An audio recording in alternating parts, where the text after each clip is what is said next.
Welcome to the channel. This week on the Kiwi Barefoot Gardener, we look at the last year of the vlog in review. Teddy the Seed Snail gets unravelled and potted on. We have a chat about why it's important to plant seeds at the right time, and we tackle my to-do list of half-done tasks. Come potter with me in the garden. My name is Dawn and I am the Kiwi Barefoot Gardener.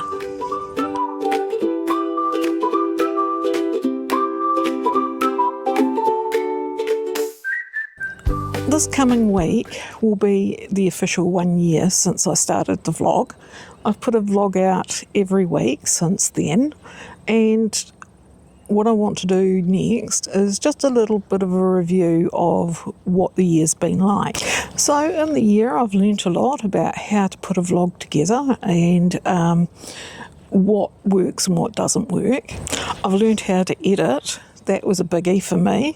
Bo and Lou have been around and kept me in check. Actually, Bo's just down here at the moment, giving my feet a bit of a nibble. And I'm looking forward to the next year of all the things that we can do together in the garden.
Good afternoon. It's Monday and it's just after lunch and it's chilly, very chilly. It's been grey and all morning, and I had hoped, according to the weather forecast, it was going to improve, but it hasn't. So I have come out to the greenhouse and we're going to pot up and unravel the seed snail with the brassicas in it. I had planned to do it yesterday, but when I nipped out, the soil that I had in my container here was all dried out. So I filled up a couple of 6 cells and I had them soaking overnight, so hopefully the soil's now all ready for them. Okay, here's Teddy. He's looking okay. Remember, I had to tie him up with string because my tape was useless. I'm sure probably tape would be fine, just my one didn't work. So he's looking quite good there. He's got lots of babies, which is what I wanted. And I'm just going to pop him into these and see how he goes once I unwrap him. So I'm just going to use my mini dibber, or whatever they like to call them. Well, the small ones. I know the big ones are called dibbers. I don't know about the small ones. So just make room for them. Right, let's lay Teddy down and see how he goes. I'm sure elastic bands would do just as well, though I don't know how tight they would be if they would squeeze Teddy a bit too much. The string, well, this is twine, so it will break down. It's not like a plastic string, it's a organic-y type one. Right, now as I was concerned, the paper did mould, which is what I thought it would do. The tape has sort of stuck now. Maybe it hasn't. No. Okay. Right, put that over there.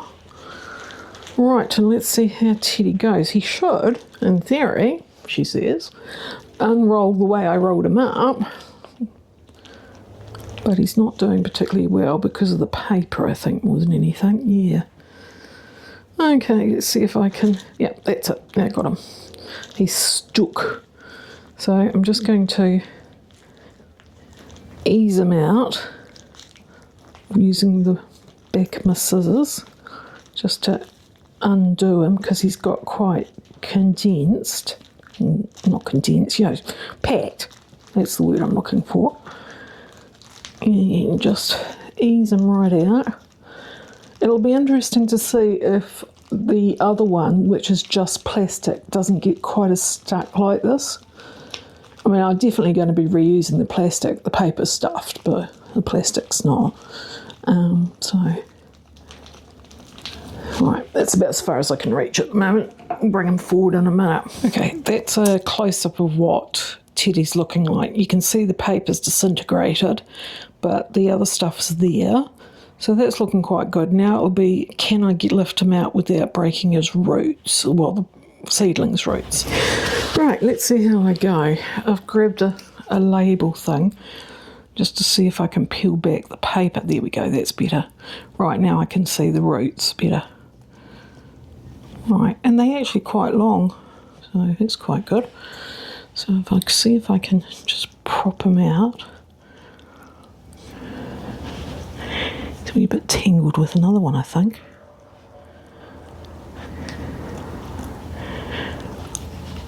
Right, there we go. So hold them by the stem, not the thing, but just be careful not to crush them, because you don't want to crush his roots. And with brassicas, it doesn't hurt to plant them deep because they don't like their roots rot. So just gently pop them in there. Okay, first one done. Let's see how we go with the next one, which was just here.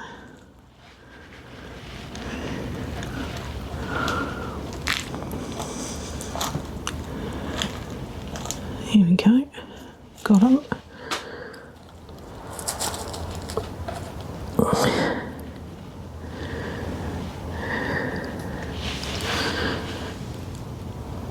Yep, that's him in. Just tuck the soil around him.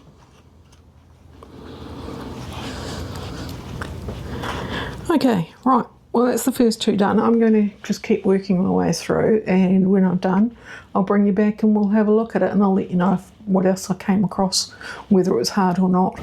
Right, that's Teddy all unravelled. There's just two left at the end, which I may not bother about because I've already got 12, and that's more than I need for the greenhouse at the moment. How did it go? It was quite easy to tease them out. So definitely, I would say less root disturbance, and because I am potting these on, yeah, that's okay. If I was wanting to do, say, a bean or a pea, where I was wanting to plant them direct, they would definitely have to be bigger than what I had here, And to get them bigger and not leggy, I would have to have made the dirt thing for the dirt layer thicker. It does say that the bigger the seed, the bigger the layer of dirt you need to put in here before you roll. So that's quite interesting. They were getting a bit leggy. It is May, so, you know, fair enough. The ones that I've got here, which are sprouting up quite nicely, these are onions, and I'd want to be able, spring onions, I would want to be able to plant them direct into a pot because they're coming in here. But if I was planting them out in the garden, I'd also want to sow them direct. So this has got a lot more dirt in it, so I'm hoping, you know, thickness of dirt, I'm hoping that they won't get leggy. So yeah, I'll have to see. Definitely the moisture level was up there, maybe a wee bit too much. I have had them sitting in an ice cream container with a tiny wee bit of water in the bottom, and probably don't need to do that unless it was really, really hot. Now that they've transferred into here, sorry, I wonder what that was. Poe's just scooted up the side of the trellis I've got at the end of the greenhouse, and he just walked right across there, and now he's walking across there. Things you see in a greenhouse. Hello. Oh, now he's on the greenhouse. Bo, get off the greenhouse, darling. Oh, what do you expect with cats? Well, I'll have to go and see what he's doing. Hold the phone. Now I've lost train of thought. He's off. He was thinking about getting up on the house, on the roof. So, yeah, definitely I will be doing it again with a few modifications, and we'll see how we go. I'll have to keep these watered now that they're out of the snail, because they've just gone back to being the standard 6 cell, and they have that potential for drying out. But it is winter, so they won't need as much, and I'm going to pop them nice and high on the shelf so that they get plenty of light. Okay, so that's that done. Now I want to do something on seeds again. When you start the journey of doing sowing seeds, as opposed to going to the shop and buying seedlings that are available at that time, but you're going to plant seeds instead, it's just important to sort of understand about, if you plant seeds at the wrong time, you probably won't get the results you want, which is really disappointing. So how do you know whether it's the right time to plant your seed that you've got? So I've got a wee packet of spring onions here, just as an example, and these are the McGregor brand. Nothing wrong with them. I really like them, and this is the red bunching. Now, it's important to know when to plant your seed, because that seed is programmed, for a better word, by its history and everything like that, to grow at a certain time. Some seeds have quite a narrow window for when you can plant them. Others are more general, in the sense that you could plant them from early spring to autumn. So these onion seeds, these spring onion seeds, are like that, and so are some onion seeds. You can plant early and you harvest midsummer, or there are some seeds that you plant in autumn and they winter over and then you harvest. It was really just dependent on the particular seed, and the best way to find that out is actually the information on the packet. However, saying that, not all packets actually have that, and king seeds are one of the ones that don't actually have any information on the back of their packets. They've just got a general guide. But they have an amazing website that you can go to, and it's got lots and lots of information. And I'll pop a wee picture of this, but this is just for me as a prompt. They give you the name of the plant, the life cycle, so whether it's an annual or perennial or it lasts a couple of years, whatever. Then, of course, it tells you what it is, and this one I printed off as a bean seed. And then it will tell you your sowing time, so that's when to plant your seed. So for this particular one, it was a yellow bean, I think it was a dwarf, and you can plant from September through to January, so that's quite a long time. Okay, and that allows you to do a bit of succession sowing. So that's a good broad window. Some seeds will be like literally a month or 2 months maximum, and I, for the life of me, can't think of one, but I know there's plenty. Then it says preferred growing method. So for beans, they talk direct sow, but you can do them in pottles, but they don't particularly like it because you disturb their roots, and that's why we're going to look at the seed snails for them. Or you can use things like root trainers. They less disturb the seed roots, but they prefer to be direct sown, which is quite easy. It's just sort of sprinkle and poke. And then it says preferred growing conditions, so it prefers warmer temperatures, and that's why it's a September to January. Now, I wouldn't be able to plant beans in September in ground here. Too cold. The ground's too cold. So if you're going to plant directly for something that prefers warmer temperatures, you may just need to work out what your soil temperature is.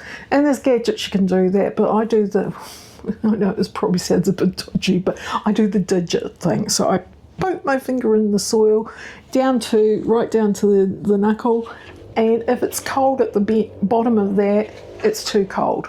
So I usually start planting roughly my seeds for beans here in coastal Canterbury mid to late October, depending on how good the spring is.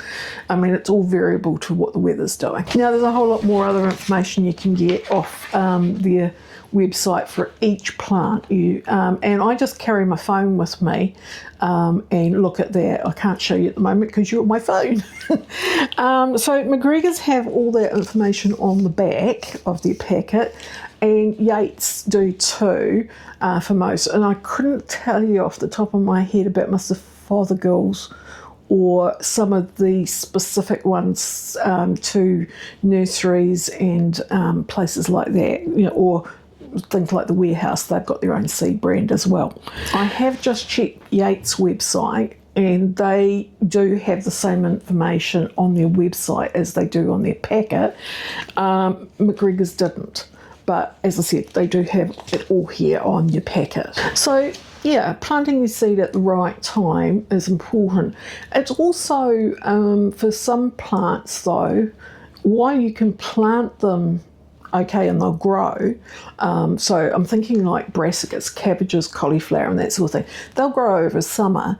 I personally don't grow them over summer because I just can't be bothered battling the white butterfly, plus my back garden's too hot. So you've got to look at the conditions that the plant also likes. So I'm great for growing things like carrots, parsnips, pumpkins, sunflowers, strawberries, all that sort of thing in my back garden over summer.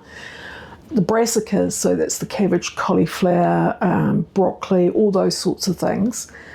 Too hot in the back garden, plus I can't be bothered over summer battling the butterfly, but I do plant them in Marchish time, sort of either early or late March, depending on what the season's like.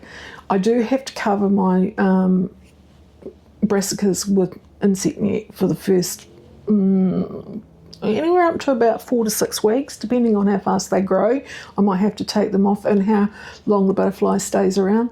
And then after that, and they work really well. Now, I was never able to grow brassicas or grow anything over winter when we lived further inland in Canterbury. The frosts would just wipe it out, and it just wasn't worth my effort at that time, so I didn't bother.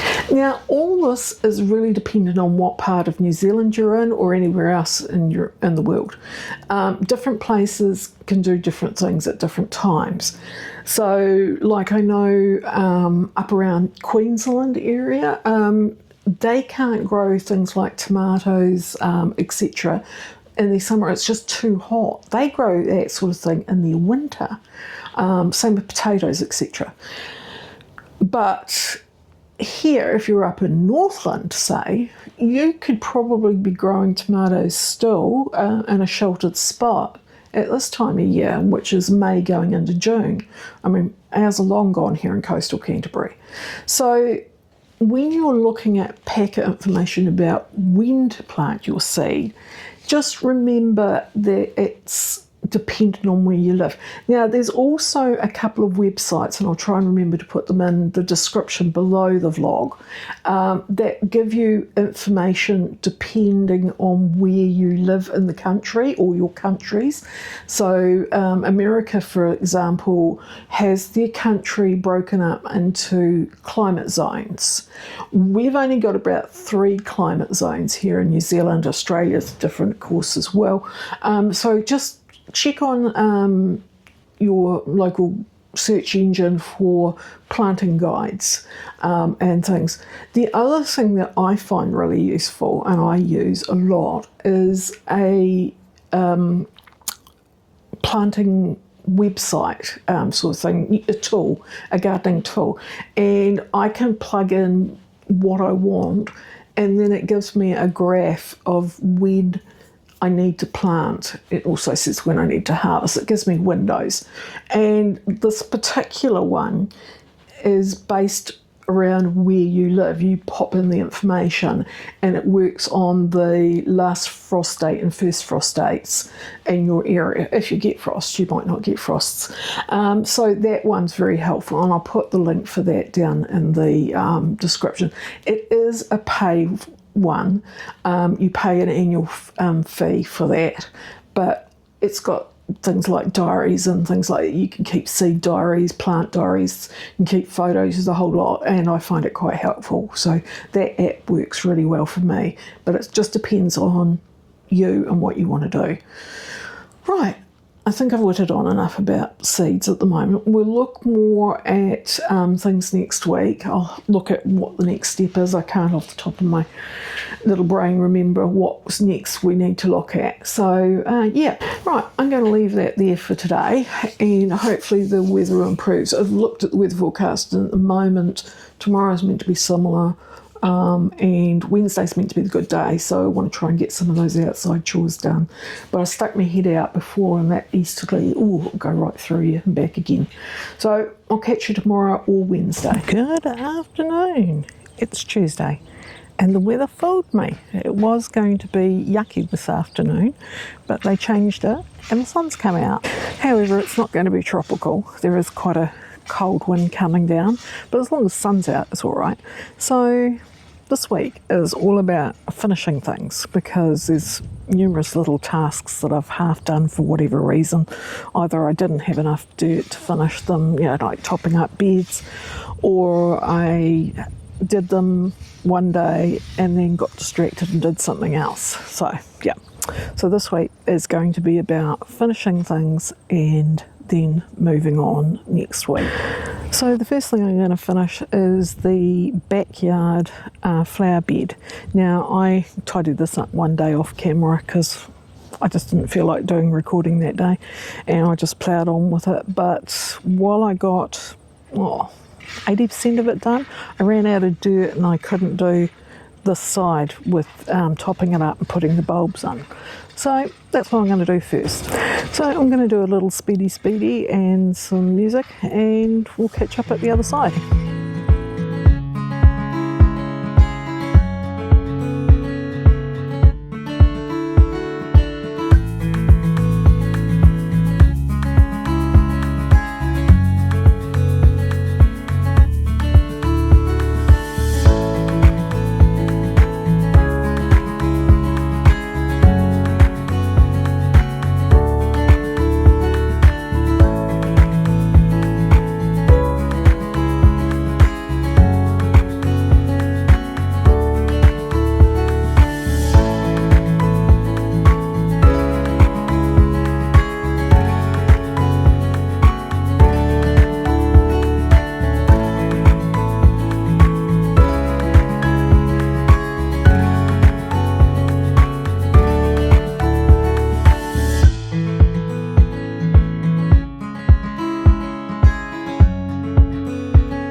that's that topped up, and bulbs popped in the side, so that's good.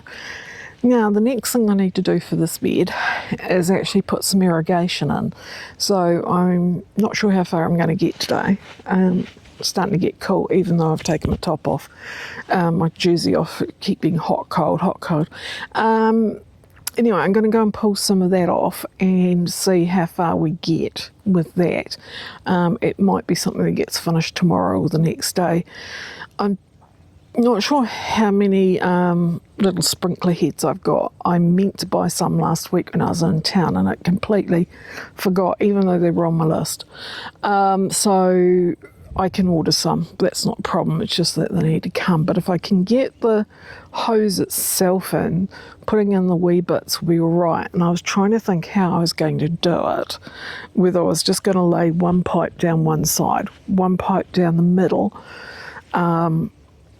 or lay it around and then just put the stuff into the middle. I'll have to think about it. I need to replace this rose. This is the rose called Charlotte that I bought for memory for our old cat, Charlotte. However, it's never done well there, and I'm down to one tiny wee branch that's live, so I'm going to replace it. I'll put an order in soon for it. So I'm just trying to leave that bit clear. So that's why I was thinking of going around and in at different lengths. So yeah, I shall go and get some hose and see how I go. I think I'll leave this job here for today and come back to it tomorrow, because I need to do a job before I can do this job.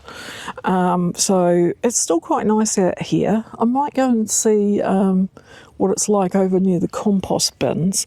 I want to plant some of those extra bulbs in pots.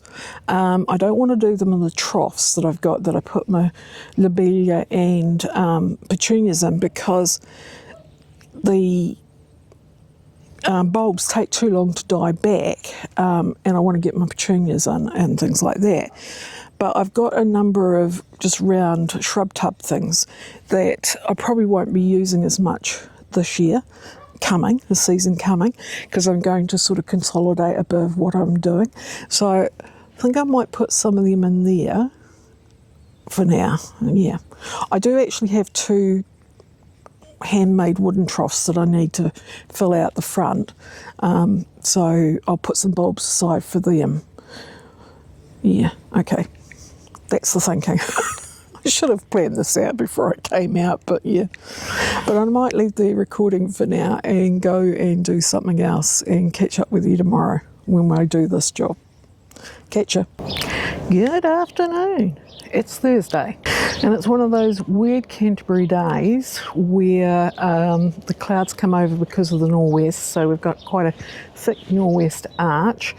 Beautiful over that way, and it's warm but not warm, so because the sun's not out, you're not getting that, and there's a bit of a breeze but not too bad. It was blowing its head off this morning for a couple of hours and then just gave up, as it does. Right, we're over at the silver beet at the moment. Well, it's a combination of the dark green compound, which you can't quite see.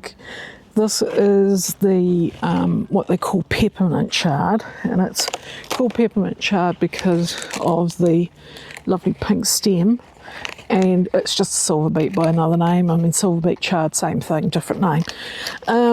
But like always, I've got the dreaded powdery mildew. I never seem to be able to get rid of it completely. It's just a matter about keeping on top of it. Yes, I know there's things that you can spray on it, what have you, but I never remember to do it regularly. And because, excuse me noise, because silver beet's not a family favourite. They'll eat it, but it's not a family favourite. It doesn't get eaten probably fast enough, really, to keep on top of the powdery mildew. Now, with powdery mildew, you shouldn't eat the leaves that have got powdery mildew.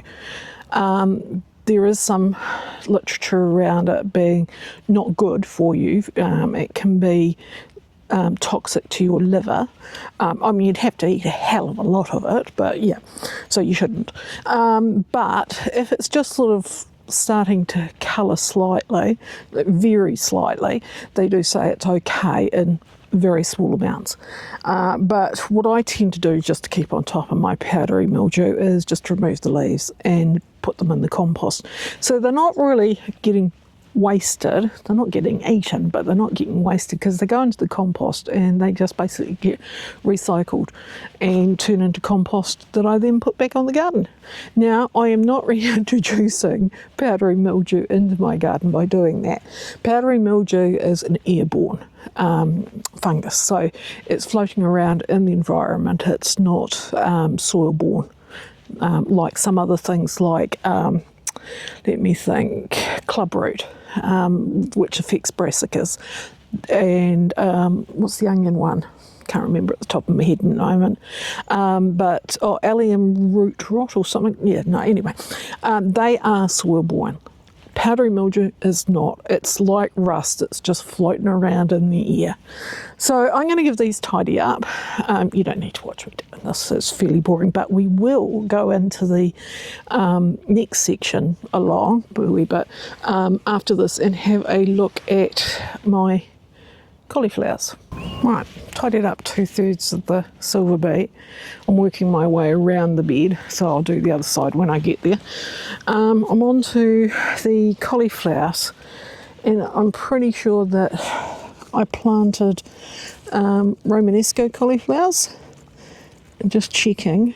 They're just starting to put the little leaves, tiny leaves, around the centre, thinking about forming the actual curd, the head. So that's good. But I need to get rid of some of the excessive leaves.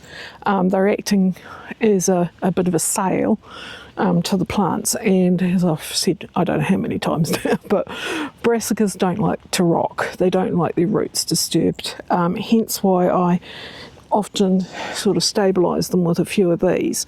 Now these ones have got them, but some of them have broken because of the wind. They've rocked since I've taken the net off. So I just need to tidy up the amount of leaf that there is there and get it a bit more manageable. So I'll change the camera and we'll do a wee bit of speedy and have a look at me working down the side of the patch and see how far we get. Lou's lurking. He keeps coming over to see me. He's just tried to steal some of these things, which are not good cat things. Yeah, he'll hurt himself and I won't let him have them. But he has got a thing for labels, plant labels. We started off with those little wooden lollipop ones, and for some reason he got into them, and I'm just trying to find label now, but I can't. I've been using those plastic ones lately, but he loves the wooden lollipop ones, and we got ones that had rounded edges so that he wouldn't hurt his mouth with the square-edged sharp ones. So yeah, he's a bit of an idiot at times. I think he's a bit species confused because he picks things up and takes off with them, but he's just nipped off at the moment, so I'm sure he'll be back. Bo's been around and had a good look to see what I was up to as well. So now they're going to leave me to it and they'll come and inspect my work at the end, I am sure. So let's do a bit of speedy.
there's the cauliflower tidied up, so I'm quite pleased with that. Couple of things. I found a little nest of aphids, just ordinary ones, so they go on into the bin. Don't really want them. No green grey aphids though, which is always a bonus. And the other thing that I just wanted to sort of highlight was, you saw me popping the wee bamboo stakes in. You don't have to do that. I do that because I live in a windy area when the wind comes through. We're classed as a high wind zone. So that's one of the reasons why I do chop back quite a lot of my leaf, because they just act, as I said, as a sail, but I also support the stems as much as I can with those little bamboo stakes. And you think it's probably not a lot, but it does do enough to at least help them. Now I'm going to go and finish this side of the silver beet, and I may or may not keep going. We'll have a look. I know there's a southerly coming, and it's just around about the Ashburton area at the moment, so I may have about another hour in the garden, which would be really nice. So I'm going to head into the middle bed, which I've done some of the other week, but I do need to have a look to see how the sweets are going. So I'll go and check them out. Okay, I'm down at the sweet end of the middle bed, and I've just had a poke in there. Now, I know I thinned this out, and I've got a vague feeling I remember thinking I'll probably have to do it again. And just looking in there, yeah, I'm going to have to do it again. It's a bit crowded in there. So I'm going to do that in the next 10 minutes or so. I think I'll go in after that. The weather's, you're just starting to feel it change, so yeah, if I get this done I'll be happy. And then yeah, I'll catch up with you tomorrow. I'm not quite sure what tomorrow's going to look like, whether today will be the end of the vlog or not, but either way I will catch up with you tomorrow at some stage, if it's just for a coffee and a chat or for some more stuff. So see you then. Good morning. It's time for a coffee and a chat. So I've got my coffee, I've got my cat, and we'll do a chat. So it's actually Saturday morning. Yesterday was just bitterly cold, so I didn't stick my head out at all really. So what did we get up to this week? Well, the vlog is 1 year old this coming week, and yeah, we had a wee look at what I'd been up to for a year. We did a wee video clip reel of videos of what I'd been doing. It sort of featured bits and pieces of the garden, the cats of course, and me doing my thing. So I'm looking forward to the next year of vlogs and what I can learn and what we can do together. After that we unravelled Teddy the Seed Snail, the broccoli one, and yeah, he was doing quite well. He had good seedling sizes. I got 14 seedlings in all, so that was a good germination rate. They were getting a bit long and leggy in the snail, and that's more a reflection at the time of the year and that things are searching for light. So yeah, it wasn't sort of a reflection on Teddy itself really, though I think if I was doing it again I'd make the depth of the dirt in the roll a bit fatter, not high, but fatter, and that would give the seedlings a wee bit more room. I've still got Teddy the spring onion seed snail going, and I've just had a check of him before, and he hasn't had a great germination rate, but I'm having trouble with my spring onions germination, so plus it is not a great time of year to be trying to germinate them. I'll certainly be using Teddy come spring and see how I go with getting seedlings started that way. Next we had a quick chat about why it's important to actually plant your seedlings at the right time, because basically they're programmed by their history and things like that to germinate at a certain time, and trying to germinate them outside of that window, I mean, you will get some depending on where you're actually doing it, but yeah, you probably won't get a great rate. But it depends on where you are too. I mean, I'm in coastal Canterbury, so it's cold here, and I was germinating stuff outside.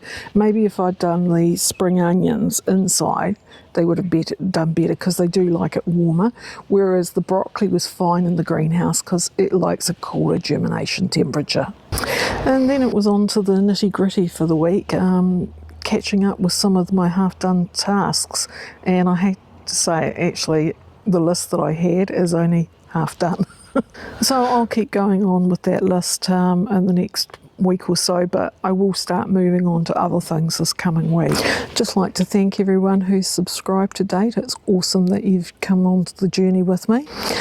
But if you haven't subscribed yet and you're feeling that you'd like to, it is free to subscribe. Just hit the subscribe button and that will give you notifications of when I pop in new videos. Currently I'm not putting in extra videos just because there's not a lot extra happening in the garden other than my weekly stuff, but during spring and summer I did do quite a few extra videos, and that would give you the notification when they dropped.